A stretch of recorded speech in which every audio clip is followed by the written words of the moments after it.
شکریہ قیصر صاحب.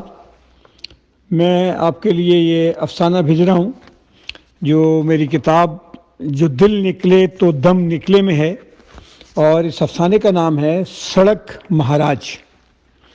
پیش خدمت ہے. 10 سال کے بعد میں دوبارہ اسی جگہ پر تھا، مگر یہ جگہ ویسی نہیں رہی تھی.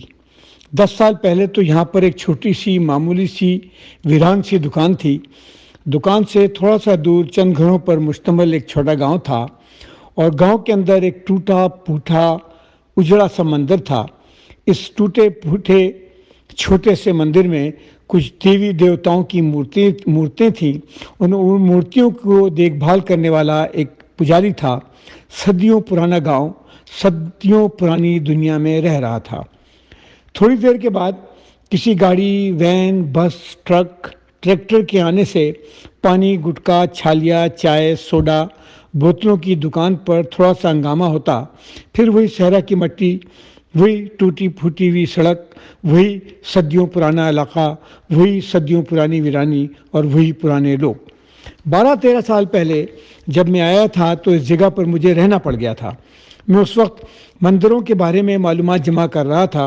گاؤں، قصبہ، شہر گھوم کر مندروں کی تعداد، ان کی حالات زار، ان کی تاریخ پر تحقیقی کام کر رہا تھا. جب میں نے کام شروع کیا تھا تو مجھے اندازہ نہیں تھا کہ یہ کام اتنا مشکل ہو جائے گا. میں سمجھ رہا تھا کہ چھوٹے بڑے شہروں میں گنے چنے ہی مندر ہوں گے، ان کا سروے کرنا اتنا مشکل نہیں ہوگا. آرام سے سروے مکمل ہو جائے گا. اس کی بنیاد پر اپنا تحقیقی مقالہ مکمل کر لوں گا اور پھر کام ختم. مگر میرا خیال غلط ثابت ہوا. بات تو صحیح تھی کہ چھوٹے بڑے دیہاتوں، قصبوں، شہروں میں گنے چنے ہی مندر تھے. ان کا سروے مشکل بھی نہیں ثابت ہوا.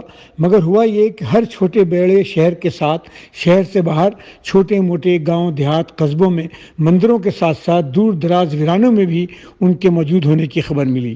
ان میں سے کچھ کے بارے میں پتہ چلا کہ ان کی بڑی تاریخی حیثیت ہے. کہیں پر ساری دنیا سے ہندو لوگ منتیں پوری کرنے آتے ہیں، عبادت کرتے ہیں، یاترا کرتے ہیں، اور یہی سب کچھ میں نے اپنے نگراں کو بتایا تھا. میرے تحقیقاتی کام کے نگراں نے مجھ سے کہا کہ اس نئی معلومات کے بعد تحقیق صرف شہروں، دیہاتوں، قصبوں تک محدود رکھنے سے تحقیق کی افادیت نہیں رہے گی. جب کام کر ہی رہے ہو تو پھر صوبے کو کنگھی کی طرح کنگھال دو، تاکہ تمہارا مقالہ ایک کتاب بن جائے، اور کتاب بھی ایسی کہ مستقبل میں اس کی حیثیت ایک ریفرنس کی کتاب کی طرح ہو جائے. کسی کو بھی مندروں کے بارے میں پتہ کرنا ہو تو اسے تمہاری کتاب پڑھنی پڑے. مجھے یہ بات پسند آئی تھی. میں نے اپنی تحقیق کا دائرہ وسیع کر دیا. میرا کام تو بڑھ گیا، مگر مجھے یہ تو اندازہ ہو گیا کہ مندروں کی اس حد تک تفصیل خود میرے کام کو معتبر کر دے گی. مگر مجھے اس بات کا اندازہ نہیں تھا یہ کام اتنا مشکل ہو جائے گا اور مجھے کام مکمل کرنے میں اتنا وقت لگ جائے گا. ہندو مت دنیا کا قدیم ترین مذہب ہے. کنفیوشس، گوتم بدھ اور زرتشت سے بھی پہلے ہندو مت کے ماننے والے موجود تھے. وہ جہاں رہتے اپنے بھگوانوں، دیوتاؤں، دیویوں کی پوجا کرتے، ان کے لیے چھوٹے بڑے مندر بناتے، اپنے ہاتھوں سے اپنے دیوتاؤں کی تخلیق کرتے، انہیں منچ پر سنبھال کر بٹھاتے، ان کے سامنے دعائیں کرتے، نذرانے اور قربانیاں پیش کرتے. ہندوؤں کا کہنا ہے کہ ان کا یہ قدیم مذہب فطرت کا مذہب ہے. فطرت کے لبادے میں، فطرت کے تجربات لیے ہوئے، فطرت کے خوف میں الجھا ہوا، ان کے تانے بانے ہزاروں سال سے موجود ہیں. اس میں زندگی امن سے گزارنے کا فلسفہ بھی ہے اور اپنے آپ کو تلاش کرنے کی چابی بھی ہے. وہ یہ کہتے ہیں کہ ایک اچھا ہندو صرف محبت ہی کر سکتا ہے. پاکستان میں بھی دور دراز گاؤں، دیہاتوں، دریاؤں کے کنارے، چشموں کے ساتھ، اونچی پہاڑیوں، گھائیوں، دروں، ندی کے بیچ، ساحلوں کے کنارے، آبشاروں کے ساتھ جہاں جہاں انسان پہنچا ہے وہاں مندروں کی تعمیر ہوئی ہے. کہیں چھوٹے مندر ہیں، کہیں بڑے مندر ہیں، کہیں صرف بھگوان کی مورت ہے اور کہیں صرف پتھروں کا ڈھیر ہے. ان سارے مندروں کا جائزہ لینا آسان کام نہیں تھا. وقت لگ رہا تھا، مگر کام اچھے طریقے سے ہو رہا تھا. پاکستان بننے کے بعد بہت سارے مندروں کو گرا دیا گیا، کہیں آگ لگا کر جلا دیا گیا، کہیں پر ان پر قبضہ کر کے مکان، دکان، تجارتی عمارت یا مسجد بھی بنا دی گئی. اس طرح سے اسی طرح سے جیسے ہندوستان میں مسجدوں کو آگ لگا دی گئی، ڈھا دیا گیا، مسجدوں کی جگہ یہ نئی عمارتیں کھڑی کر دی گئیں، جس وقت یہ کام ہو رہا تھا اس وقت اکا دکا ہی واقعات ہوئے تھے، مگر آج کل یہ سلسلہ کچھ زیادہ ہی تھا۔ دونوں ممالک میں مسجد اور مندروں کو توڑنے، جلانے، ڈھانے جیسے مقابلہ شروع ہو گیا تھا۔ شکر ہے میرے کام ایسے حالات سے پہلے ختم ہو گیا شکر ہے میرا کام ایسے حالات سے پہلے ختم ہو گیا اور میرے مقالے کو تسلیم کر کے مجھے ماسٹرز کی ڈگری بھی مل گئی۔ اسی زمانے میں مندر کی تلاش میں عظیم الشان صحرا کے بیچوں بیچ اس جگہ پر پہنچا جس کا نام بھرت گان تھا۔ یہاں پر یہ چھوٹی سی دکان تھی جس کے مالک کا نام جگدیش تھا۔ یہ میرے کام کا آخری حصہ تھا۔ بلوچستان، پنجاب اور افغانستان کے ساتھ واقع سرحد کے صوبے میں اپنا سروے مکمل کر کے میں سندھ میں کام کر رہا تھا۔ دوپہر کو جب کڑکڑاتی گرمی میں وہاں پہنچا تو میں سخت بخار میں مبتلا تھا۔ میرے سر میں شدید درد تھا، بخار اتنا تیز کہ مجھے کسی پل سکون نہیں مل رہا تھا۔ دل کر رہا تھا کسی درخت کے نیچے بیٹھ جاؤں اور جان ہی چلی جائے۔ جگدیش بڑی مہربانی سے ملا۔ بخار کی شدت اور سر درد کے باوجود ہمت کر کے میں نے اسے اپنے آنے کا مقصد بتایا تھا۔ اس نے کہا تھا وہ مجھے مندر بھی دکھا دے گا، اس کی تصویر بھی بنا لینا اور مندر کے گرو جی سے مل بھی لینا، ان سے بات چیت بھی ہو جائے گی۔ پھر اس نے کہا مگر تمہیں تو سخت بخار ہے اور تم نے اپنا علاج نہیں کیا تو شاید ہی مر جاؤ گے۔ اس نے بڑی معصومیت سے یہ الفاظ ادا کیے تھے۔ جگدیش نے صحیح کہا تھا۔ مجھے سخت قسم کا ملیریا ہو گیا تھا۔ شام تک سر کے درد سے میں بے حال ہو گیا۔ جگدیش نے اپنے ٹوٹے پھوٹے گھر میں زمین کے اوپر ہی بستر لگا دیا۔ اس کی بیوی نے میرے لیے پانی ابال کر 2-3 جگہوں میں رکھ دیا۔ جگدیش نے کسی کو بھیج کر بہت دور سے ملیریا کے علاج کے لیے کنین کی گولیاں منگوائی تھیں اور یہ میں سب کچھ دیکھتا ہوا گہری نیند سو گیا تھا۔ مجھے ہلکا سا یاد ہے کہ تیز بخار کی غنودگی کی حالت میں رات گئے اس نے مجھے اٹھایا، گرم دودھ کے ساتھ کنین کی گولیاں اور کوئی اور دوا بھی دی تھی۔ پھر مجھے ہوش نہیں رہا تھا۔ صبح میری آنکھ کھلی تو میرا بخار تو کم تھا مگر میری طبیعت بالکل بھی صحیح نہیں تھی۔ جگدیش کا خاندان اور گاؤں کے لوگ میری دیکھ بھال کر رہے تھے۔ 5 دن کے بعد میں اس قابل ہوا تھا کہ سفر کر سکوں، مگر جگدیش نے مجھے 5 دن اور روکے رکھا تھا۔ میرے وہ 5 دن عجیب و غریب گزرے۔ میں کراچی میں پلا بڑھا، پھر لندن جا کر تعلیم حاصل کر رہا تھا۔ لندن یونیورسٹی سے مجھے وظیفہ ملا۔ کراچی میں میرا کھاتا پیتا خاندان تھا۔ میرے لیے لندن کی زندگی بھی آسانی تھی۔ مجھے اندازہ نہیں تھا کہ غربت اس طرح سے بھی ہو سکتی ہے، لوگ اتنے بھی غریب ہو سکتے ہیں، جہاں دکھ ایک مستقل سلسلہ ہوتا ہے، ان کی زندگی اتنی دردناک ہوتی ہے۔ جگدیش کی شادی کو صرف 6 سال ہوئے تھے۔ پہلا بچہ پیدا ہوا تھا تو ساتھ میں اس کی بیوی کو بلڈ پریشر بھی ہو گیا۔ بچہ پیدا ہوا اور پیدا ہوتے ہی مر گیا۔ بیوی کو خوفناک جھٹکے لگنے شروع ہو گئے۔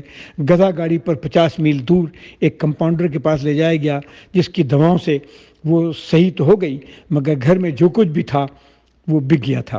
جگدیش نے بڑی افسردگی کے ساتھ بتایا کہ اسے ایسا لگا تھا جیسے وہ مر جائے گی مگر مری نہیں تھی۔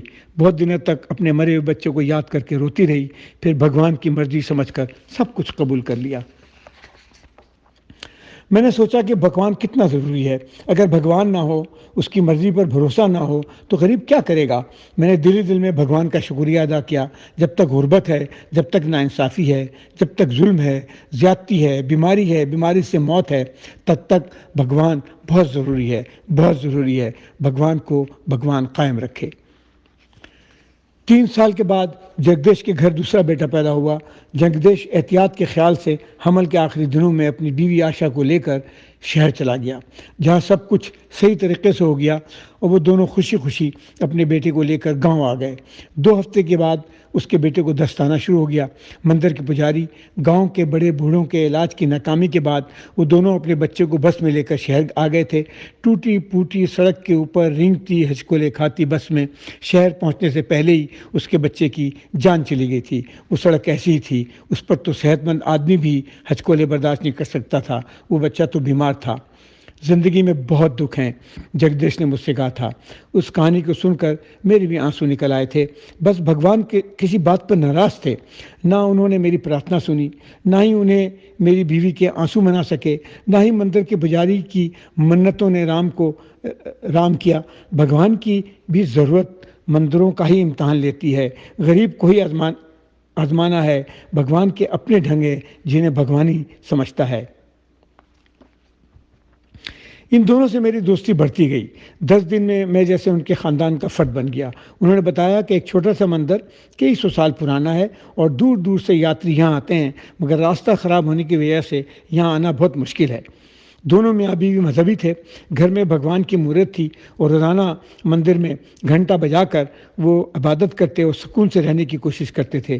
بھگوان نے انہیں صبر جی بھر کے دیا تھا۔ 10 دن گزار کر میں شکریہ ادا کرتے ہوئے بھیگی ہوئی آنکھوں کے ساتھ وہاں سے آگے کی جانب رخصت ہو گیا تھا۔ انہوں نے ہی مجھے آگے کے 10-12 مندروں کے بارے میں بتایا تھا اور مجھے ایسے رخصت کیا جیسے میں ان کے خاندان کا فرد ہوں۔ مجھے کام ختم کرنے میں تقریباً 10 روز اور لگ گئے تھے۔ واپسی میں پھر ایک رات بھرت گاؤں میں رکا۔ جگدیش، اس کی بیوی، گاؤں والوں نے بڑی خاطر کی۔ غریب لوگوں سے جو بھی ہو سکتا تھا انہوں نے کیا۔ دال، سبزی اور گرما گرم روٹیاں اور اچھی سی نیند۔ مجھے تو ایسی ہی رات ملی تھی جیسے کسی بڑے ہوٹل میں ٹھہرا ہوا ہوں۔ میں نے بڑی کوشش سے ان کی تھوڑی بہت مالی مدد کری۔ میں نے بڑی کوشش کی کہ ان کی تھوڑی بہت مالی مدد کروں، مگر انہوں نے بڑی سادگی سے منع کر دیا تھا۔ یہ تو ایسا ہے جناب جیسے آپ معاوضہ دے رہے ہوں۔ وہ غریب لوگ تھے، ان کے دل بڑے تھے، ان کے دل کا دروازہ ایک اجنبی غیر ہندو کے لیے بھی کھلا ہوا تھا، بغیر کسی نفرت کے۔ انہوں نے جیسے مجھے خرید لیا تھا۔ 2 سال کے بعد یہاں دوبارہ پھر آیا۔ میری ماسٹرز کی ڈگری مکمل ہو گئی تھی۔ لندن میں میرے 2 سال بعد میں یہاں دوبارہ پھر آیا۔ میری ماسٹرز مکمل ہو گئی تھی۔ لندن میں میرے پاس اچھی نوکری تھی۔ میں اپنے ماں باپ سے ملنے آیا تھا۔ میں نے لندن سے نکلتے ہوئے جگدیش، اس کی بیوی کے لیے سویٹر، کمبل، قمیضیں خریدیں۔ مندر کے پجاری اور گاؤں کے 4-5 لوگوں کے لیے بھی کچھ نہ کچھ لیا اور کراچی سے ایک دوست کے ساتھ بھرتگاہ پہنچ گیا۔ وہی ٹوٹی پھوٹی سڑک، بارشوں کی ماری ہوئی، سیلابوں سے بہی ہوئی کھنڈروں کے درمیان سے ہوتے ہوئے جب ہم وہاں پہنچے تو جگدیش اور آشا نے کھلے باہوں اور پیار بھرے دل کے ساتھ میرا استقبال کیا۔ وہ بڑی محبت سے ملے، اپنی حیثیت سے بڑھ کر خاطر کی۔ میرے تحفوں کو انہوں نے پسند کیا۔ گاؤں کا وہی حال تھا، وہی غریب، وہی موت کے اندھیرے، وہی دور دراز سے لایا ہوا پانی، وہی خشک کنواں، وہی بارش کے بعد ہونے والی فصل پر دار و مدار۔ جگدیش کی چھوٹی موٹی سی وہی دکان۔ آتے وقت میں نے اسے لندن کا فون نمبر اور کراچی میں اپنے والدین کا نمبر دیا کہ اگر کبھی میں اس کے کام آ سکوں تو مجھے ضرور یاد رکھے۔ پھر میں کراچی آ کر لندن واپس چلا گیا۔ 3 سال کے بعد میری واپسی شادی کے لیے ہوئی۔ میری خواہش تھی کہ دوبارہ بھرتگان جاؤں، مگر شادی کی گہما گہمی میں بھرتگان جانا ممکن نہیں ہو سکا۔ لندن واپس پہنچنے کے 1 سال کے بعد ابا جان سے فون پر بات کر رہا تھا تو انہوں نے مجھے بتایا کہ بھرتگان سے جگدیش نے انہوں نے فون کیا اور اپنا نمبر دیا تھا۔ اسے بہت خوشی ہوئی تھی کہ میری شادی ہو گئی ہے۔ میں نے اسے فوراً ہی فون کیا۔ اس کی آواز میں مجھے ایک اعتماد سا محسوس ہوا۔ اس نے بتایا کہ ان کے گاؤں سے گزرنے والی سڑک بن گئی ہے، ڈامر والی پکی پختہ چمچماتی سڑک، اور پکی سڑک بننے سے صحرا کا رابطہ سارے بڑے شہروں سے ہو گیا ہے۔ اس نے یہ بھی کہا کہ اس نے دکان بڑی کر لی ہے اور کوئی کمپنی والے اس کی دکان کے ساتھ پیٹرول پمپ بنا رہے ہیں۔ اس نے بتایا کہ آشا بہت خود ہے، اسے بچہ ہونے والا ہے۔ مجھے بڑی خوشی ہوئی۔ میں نے وعدہ کیا کہ اگلی دفعہ کراچی آؤں گا تو اس سے ملنے ضرور آؤں گا۔ پھر دیکھتے دیکھتے 4 سال گزر گئے۔ جگدیش سے میں فون پر بات کرتا رہا۔ وہ بیچ میں 2-3 دفعہ کراچی میرے والدین سے ملنے آیا۔ مجھے لگا کہ اس کے معاشی حالات کافی درست ہو گئے ہیں۔ اگلی دفعہ جب میں کراچی آیا تو اس سے ملنے بھرتگان چلا گیا۔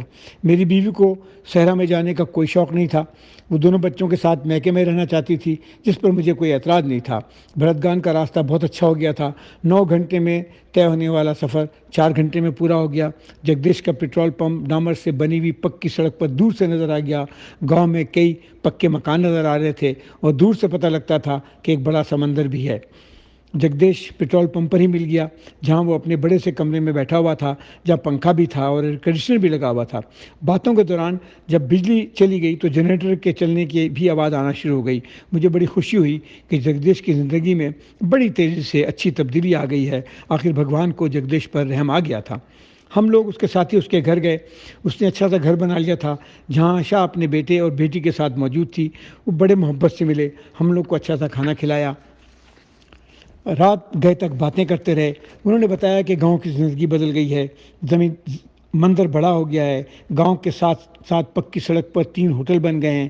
آشا نے بتایا کہ جگدیش کا کام بھی بہت اچھا ہو گیا ہے، کیونکہ روڈ کے ساتھ ہی جگدیش کے بابا دادا کی زمین تھی جس پر پیٹرول پمپ بنا ہے، اور اسی زمین کو کسی نے خرید کر وہاں ہوٹل بھی بنا لیا ہے۔ میں نے حیرت سے پوچھا، اس چھوٹے سے گاؤں میں کون آتا ہے جس کے لیے ہوٹل بنانے کی ضرورت پیش آ گئی؟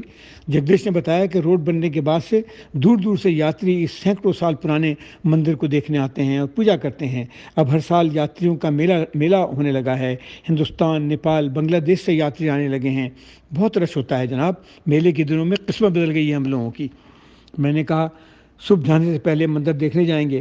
جگدیش نے کہا، ضرور جائیں گے، جس سے سن کر آشا کو ہنسی آ گئی۔ میں نے اسے حیرت سے دیکھا تو اس نے کہا، جگدیش اب اس بہانے سے ہی مندر چلے جائیں۔ وہ پھر ہنس دی تھی۔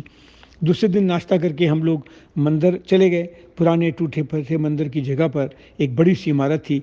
پرانے مندر کی دیواروں کے ساتھ خوبصورتی سے چنائی کر کے مندر کو اونچا کر دیا گیا تھا۔ مندر کے چاروں طرف دکانیں بن گئی تھیں۔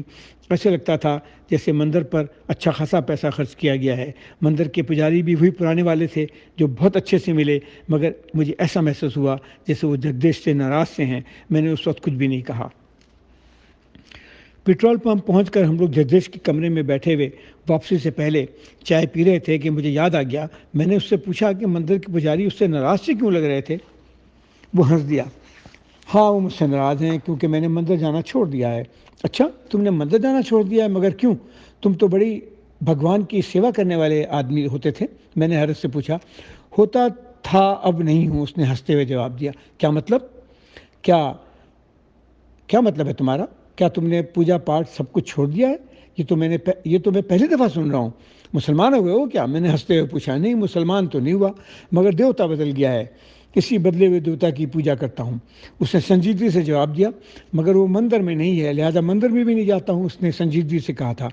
میں اسے حیرت سے دیکھ رہا تھا تو اس نے پیچھے کی طرف دیوار کی طرف اشارہ کیا، جہاں سر کے اوپر ایک بڑی سی تصویر تھی جس میں ایک کالی سیاہ چمکتی ہوئی بل کھاتی ہوئی سڑک صحرا سے گزرتی ہوئی دور تک جاتی ہوئی نظر آ رہی تھی۔ میں اب اس سڑک مہاراج کی پوجا کرتا ہوں۔ یہ روڈ میرا دیوتا ہے۔ میرے لیے تو یہی سڑک، یہی روڈ، یہی پکا راستہ ہی دیوتا اور مہاراجوں کا مہاراج ہے۔ میں اور میرا دوست اسے حیرت سے دیکھ رہے تھے۔ وہ سانس لینے کے لیے رکا، پھر بولنے لگا، صدیوں سے اس صحرا کے اس چھوٹے سے گاؤں میں اس سینکڑوں سال پرانے مندر کی دیوی دیوتاؤں کے ساتھ رہتے ہوئے ہم لوگ کو کچھ نہیں مل رہا تھا۔ بچہ جننے کے دوران ہماری عورتیں مر جاتی تھیں، ہم ان کی لاشوں پر بین کرتے رہتے تھے۔ میرے 2 بچوں کی طرح یہاں کے سینکڑوں بچے دست اور الٹیاں کرتے ہوئے کھائیوں، پتھریلی اکڑ بکڑ راستوں پہ سفر کر کے دورانی بھگوان کے پاس چلے گئے۔ ہنگامی صورت میں نہ جانے کتنے ہمارے پیارے ان پرانے راستوں سے ہوتے ہوئے علاج کے لیے شہر پہنچ ہی نہیں سکے اور راستے میں جان دے دی۔ مگر جب سے یہ پکی سڑک، مہاراج، میرے روڈ، دیوتا ہمارے گاؤں آئے ہیں، میں امیر ہو گیا ہوں، پیٹرول پمپ کا مالک بن گیا ہوں۔ میرے دونوں بچے بیمار پڑے تو اس سڑک پر تیزی سے چلتے ہوئے ہم لوگ بہت جلدی شہر کے اسپتال پہنچ گئے، جہاں ان کی جان بچ گئی۔ اور تو اور اس روڈ دیوتا سڑک بھگوان کی وجہ سے اب سارے پاکستان، ہندوستان اور دیگر ممالک سے یاتری یہاں آ رہے ہیں، جو ہمارے ہوٹلوں میں ٹھہرتے ہیں، دکانوں سے خریداری کرتے ہیں۔ ان کی وجہ سے ہماری عورتوں کو دستکاری کے پیسے ملتے ہیں۔ گاؤں میں قالین بنے جانے لگی ہے اور بک رہی ہے۔ ان مہاراج کی وجہ سے مندر میں رونق ہو گئی ہے، لوگوں کو روزگار ملا ہے۔ گاؤں اب قصبہ بنتا جا رہا ہے، لوگ اسکول کھولنا چاہتے ہیں، خوشحال ہو رہے ہیں۔ میں اور میری بیوی، میرے بچے، میرا گھر، میرا گاؤں، میرے گاؤں کے لوگ، سب لوگ، روڈ دیوتا سڑک مہاراج کی بڑی مہربانی ہے، ان سب پر بڑی مہربانی ہے۔ مہان ہے یہ سڑک اور مہان ہے روڈ مہاراج اور مہان ہے یہ سڑک دیوتا۔ یہ کہہ کر وہ اٹھا تھا۔ صحرا میں لہراتی، بل کھاتی، گھومتی گھامتی کالی سیاہ چمکیلی سڑک کے تصویر کے آگے سر جھکا دیا تھا۔